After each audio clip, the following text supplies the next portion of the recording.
Good Monday morning. First thing out of the chute this Thursday morning is the event up in Portland that RE/MAX Pacific Northwest is putting on for us. That is going to be, the event itself actually goes 9 to noon up in Portland. Our motor coach will be leaving Eugene around 6 something. It's in the email, and we'll make sure to get a reminder out of that. Picking up some folks in Albany and then going on up. Little time for a quick lunch before we head back and get everybody back early afternoon on Thursday. So mark your calendar for that. If you haven't signed up for the front desk, please do so. I've had a few people ask if they could invite a guest, non-RE/MAX guest that works in another office, and as of this morning, we've got a few seats left on the bus, so that would be fine. So again, just sign up at the front desk how many seats you need on the bus. We talked about at the beginning of the year in the State of the Union in January, the E-Marketing You campaign. For those of you that are on Marketing You, that's the postcards that get mailed every month to your clients and 4 times a year. It's the advisor newsletter. We had promised at the beginning of the year we are going to roll that out so that program, those postcard premiums as well as the advisor newsletter could be mailed out email. That is ready to go. We're going to be phasing it in. Actually, we're going to open it up to the North Albany and Corvallis offices this month for July's mailer. Make sure that goes well, and then we'll be opening it up to Eugene the following month. We just don't want to bring everybody on at once. We want to make sure we can get it accomplished and make sure it's perfect. So we're going to kind of do it in phases. So for those of you in Albany and Corvallis, and you'll be getting some information this week on email on this, you can put your clients on the electronic Marketing News so they'll get it via email instead of snail mail. One of the questions I know that's going to come up is, can some go snail mail and can some go email? And the answer is yes.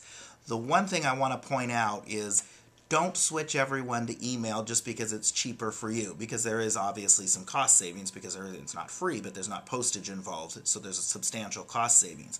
The thing I caution you about, though, which is why I was concerned about rolling it out to start with, is you want to make sure you're talking to people how they want to be talked to. In other words, if you've got some clients that don't use electronic and email and that type of thing, continue to snail mail it to them.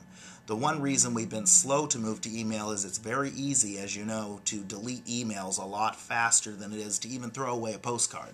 If they get a postcard snail mail, even if they're going to throw it away, they see your charming little face on there and everything before they throw it in the recycle bin. They don't throw it away before they throw it in the recycle bin. So email's a different animal. So again, that'll be available. We'll have all the information out this week to the North offices on that for you to sign up. Scott's ready for that to happen. But again, really look at your list and make sure you're not just doing it to do it cheapest, because sometimes doing it not at all may be better than cheapest if they're just going to delete it anyway. So be very cautious about that, please. So that'll be coming again, information this week. One thing that came up actually in 2 of our offices this week is when you're figuring commissions, when you need to figure it on the full sales price, not less the concessions, unless you get the co-op agent to agree, and just by an email or something is fine, to let it be figured. In other words, if you have a $200,000 sale and the seller's going to pay $5,000 in closing costs, the commission should be figured on $200,000.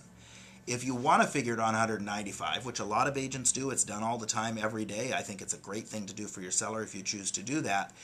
Keep in mind that the co-op agent is still going to get offered whatever that percent is in multiples. So if it says that you're offering 3% to the buyer's broker, that's what you're going to pay, not less than $5,000. So if you want it figured on the less and you want the buyer broker to share on that, just send the buyer broker an email saying, hey, I'm going to go ahead and figure the commission on the lesser because it's tight with the seller or whatever. Is that okay with you? 90% of the time they'll shoot an email back and say that's fine.